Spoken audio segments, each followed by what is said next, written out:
My name's Elaine. I work as a full-time art director in an ad agency, and I do freelance photography on the side. I started photography when I was 12. That's when my dad gave me my first digital camera, and ever since then I've been shooting like snapshots. When I was in school, I was taking photos of my classmates and just like random like knickknacks that I have around the house. And then 5 years ago, Instagram came out, and I downloaded the app. Started sharing photos, and so like now more and more I guess my photos are a bit more like curated now.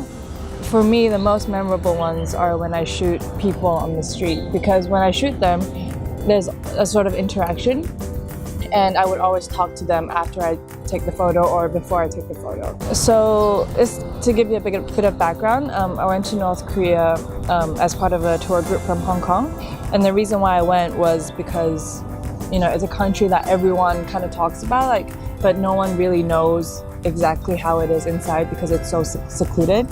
So I just wanted to go and see for myself how it's like.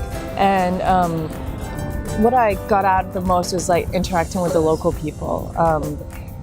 That they're just normal people, like as they're not like an alien, like a different species or whatever. But like being able to interact with them when you normally can't just do that was really cool to me. Yeah. So with the whole rooftoping thing, it started because I saw someone else's photos from rooftops in Hong Kong, and I've never seen something like that, and I was really inspired, and so I wanted to try that myself. And one reason why I kept on doing it is because you get to capture all these different angles of Hong Kong. And I remember when I saw those guys' photos, it's like I grew up in Hong Kong. I've lived here for 20 years, but I've never seen Hong Kong in that way. So yeah, so I did it because you get like really unique and different angles, and you see the whole city in a different way.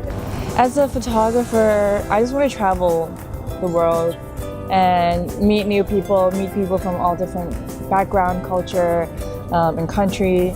And as an individual, I think just keep on motivating myself and to keep being more creative, and try not to, because like with photography and with being a creative, you always have times when you're just stuck. You kind of reach like a bottleneck, and it's happened to me like quite a few times. So just maintaining like a positive and optimistic attitude, and trying to, find ways out from that. Photography to me is being able to capture a moment that will never happen again. So it's almost like a moment stuck in time. So say after like 10 years or 20 years, when I look back at my photos, it would remind me of like that time. It's also like a way for me to I guess memorize things and like remember what's happened at that specific time. My advice for aspiring photographers would be just to keep shooting, because the more you practice, the more you'll get better at it. Like you can't just sit there and be like, oh, I want to be a successful photographer and not do anything about it. So you just have to go out there and just keep shooting. If you're not interested in street and stuff, you're more interested in like fashion, editorial stuff, then you can just link up with some models or even like friends, work with like a makeup artist and just like make work. Yeah. Thank you. Cool, thank you very much.